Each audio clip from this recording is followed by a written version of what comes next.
We believe that being a woman who is her own boss is a special type of journey that deserves more visibility in today's society. The problems we face can be and should be faced together. We found each other through our shared journeys. Resilience is the only answer to fulfill the dreams and callings of our lives. FlyGirls is an intimate look into the creative hustle through the lives of women who are educated, successful, spirited, and independent. We decided to embrace the power of creativity to empower the world and ourselves. It is time for you to join us and find a community dedicated to helping you soar. You deserve the right to dream big, design your success, and trust your process. Welcome. You are the pilot of your own destiny. You are a fly girl, and you believe in what you dream. Welcome back to Fly Girls. I am the pilot, S.LadyBug, and on this show we take an intimate look in the creative hustle of beautiful women who are educated, spirited, successful, and independent. And today I will be co-piloting it up with Miss Trinidad. Hello. Hi. So introduce everyone to yourself. What's your name? Where you're from? So my name is Trinidad Hermida, and I was born in New York, raised in California. My father was in the military, so I'm a little bit of a military brat, traveled over the world and things like that. So the last 12 years I've been in Boston, and I just moved back to the Bay a year and a half ago. Cool. So what can you tell us about yourself and your journey? Like, what kind of things have led you to this moment of becoming this creative entrepreneur and spreading your creativity to empower the world?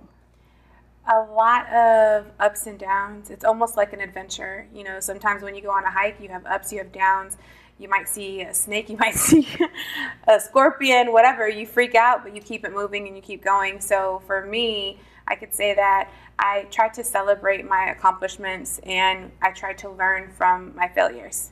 So just the journey that I've gone through, I've been able to learn how to be resilient and keep going forward even when I feel like I've just messed up. So for the sake of conversation, just so everyone can go through this conversation with you as we go on this journey. So what is it that you identify with? Yeah, go ahead. You're a creative entrepreneur. What kind of creative entrepreneur are you? So first off, when you say identify, let me just say, like, I automatically think of my nationality and my race. Like, so I'm Puerto Rican Colombian. I consider myself an Afro-Latina. And I was, born in the South Bronx of New York, but my father was in the military, like I said earlier, and we came out here to California. So it was a real struggle for me, really going through just school through high school, and everybody was like, "Oh, so you're either you're half black, half white, or you're like, Mexican." What are you? You know, like, you're ambiguous right now. And it's funny because I also lived overseas, so wherever I went overseas, they automatically thought I was from there. You know, like when I lived in Italy, you must be Italian from Southern Italy. You know, when I lived in London, you must be from Bangladesh, and I'm like, okay, well. That's an interesting conversation because I think a lot of people don't even address the diaspora and how widespread it is, you know? And how we can look like we're from multiple places. And so I identify as an Afro-Latina. My mother is a Black Colombian. My father's a white Puerto Rican. And even his journey of living in the South Bronx, they had to identify with either Italian or something else. You know, you couldn't really like say what you were because they were being discriminated against. As far as a creative, I'm a singer, writer. I love to write books. I love to write lyrics. I also like to produce things, so like create. So it's anything from my current job, and you didn't ask me this, so I'm going to just go please tell us. My current role, I'm a product manager at Dell, and I've found that over the years, like I've been able to take all my different experiences and bring them into even my job at Dell in technology. My background is in theology, which is religion. For people who don't know what theology means, it's the study of God. And I never thought that I would end up in tech.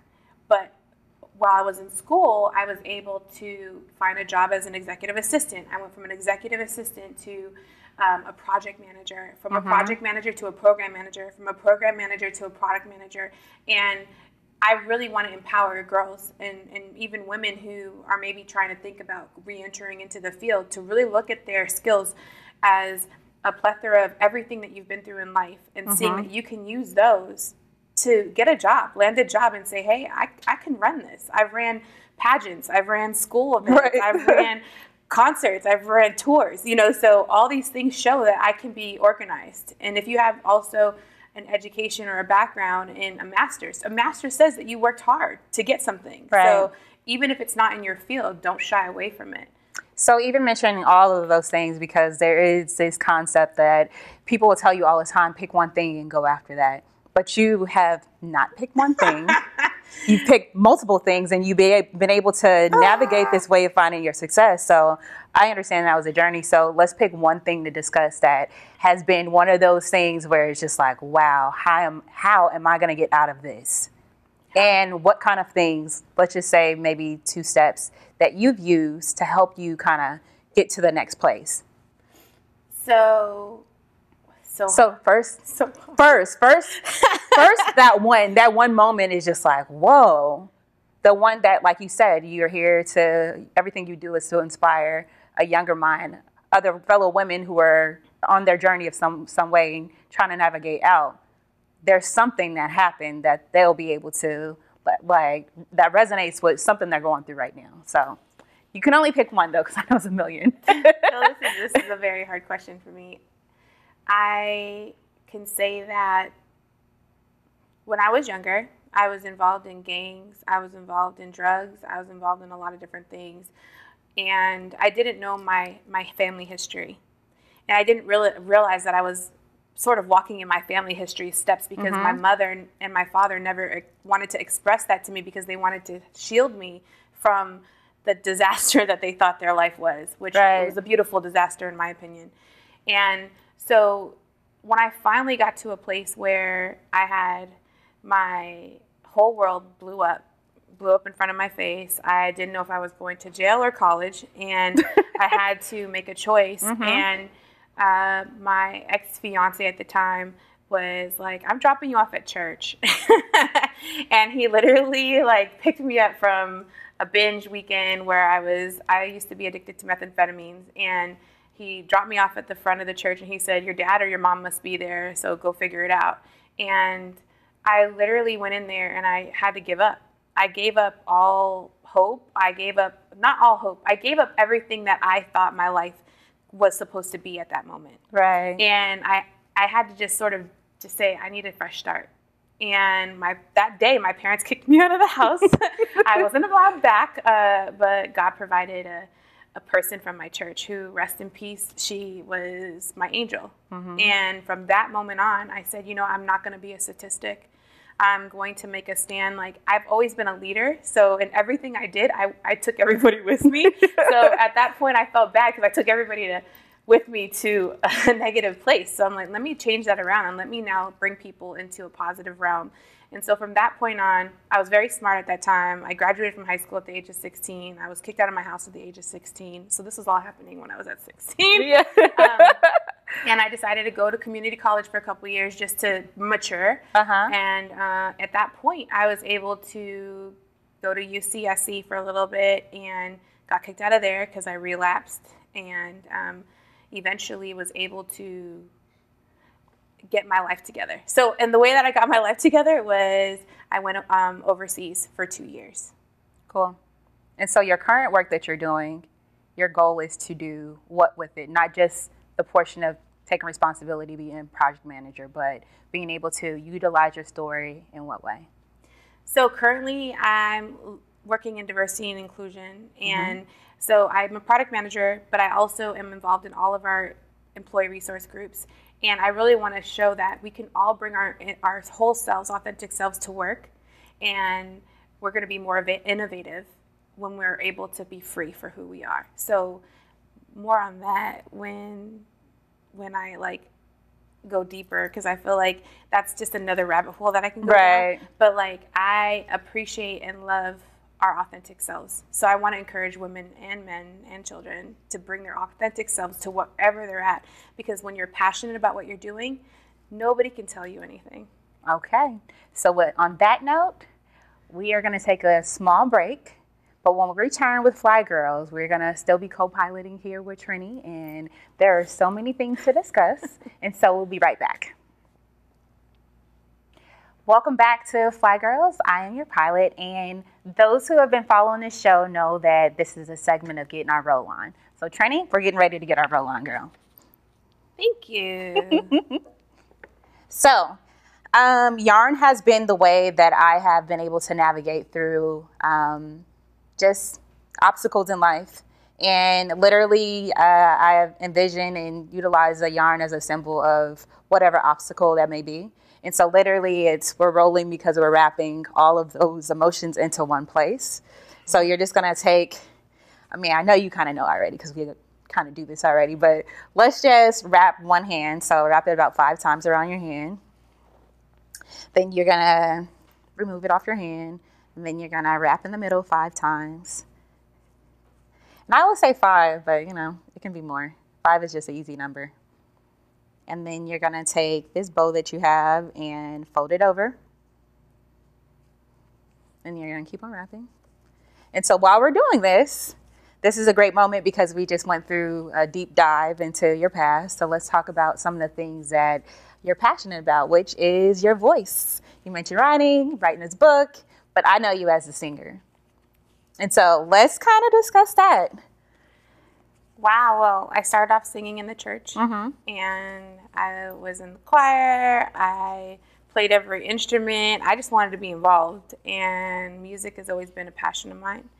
And it wasn't really until I got married the first time that I really saw that I could utilize my gift in a broader spectrum. Right. And he showed me that I could record music and that I can create albums and I could put those albums on platforms. And so I'm really grateful to him for that. And so my passion is music that inspires people to change. Gotcha. And change for the positive. So I do talk about my life story a lot in music to connect with people and let them know that I've been there, done that in a lot of different aspects. But one thing that's always been constant for me is God's love. Yeah. And so I've sang at festivals, music festivals. I've sang at like church concerts, but I've also sang and opened up for a couple of these like smaller artists in the Boston area. Because I and also here in the Bay Area. Yeah, also the Bay Area. I totally forgot about that. Thank you. And your stage name is? Trini. And people can find you? At This Is Trini on pretty much every platform. This is Trini. Even your email address. Even my email address. That's great branding, though. Yeah. So since this is all about Fly Girls, who's the flyest girl, past or present? Ooh. Flyest girl past. This is hard. There's so many awesome women. I would say for me, Maya Angelou. Her poetry has just touched me in a way that is like to the core. And there's been times when I couldn't really identify with the people who were in the present. And I was able to identify with her struggle, identify with her voice, and realize that I have a voice. She's probably one of the reasons why you have a very beautiful voice too. And you guys are going to get to see. She's probably one of the reasons why I write. Yeah. To be honest, because I never thought I was a quote-unquote writer, and some of her writings have just been so simplistic. It doesn't have to like dive deep, but they're hit me at the core, and I'm just like, I am a phenomenal woman. What are you talking about? And just so she's passed, and God rest her soul. She lived an awesome life, and present. This is gonna sound funny, but Rihanna. I hope nobody thought that one, but I feel like Rihanna, just her story of starting off on an island, like making a name for herself, and now she's able to do all those things. That's why we were talking at the earlier segment about focusing on one thing. She focused on music, but now she can do fashion. Now she can do her makeup. Now she can do movies. Now, you know, like, so, and even with Beyonce and these current artists that are role models to our youth, I hope one thing that our youth walk away with is that they focused on something, but they had so much more inside of them. There was layers, and we all have layers. And sometimes we can get distracted by the layers. But wherever God may open a door or an opportunity may come, I say walk through it and see how that might create an opportunity for you to do the other layers. Right. So speaking of layers, you know, because I am a designer, I made something for you to add to your inner layers that you have already. And I'll like present that to you before we take this next break. Can I put this right here? Yeah, absolutely. Oh my gosh, this is adorable. Everybody, do you see this? Blue is one of my favorite colors. And then the back. Hey, it's my signature granny square. Thank you so much. You're welcome. I mean, maybe in the next segment I'll put it on. Try it out. It's all about sharing the power of creativity to empower the world is my mission, you know? Thank you. You're funny. So we're going to take a quick break, and as promised, we're going to hear from our co-pilot today's training. And are you singing something original?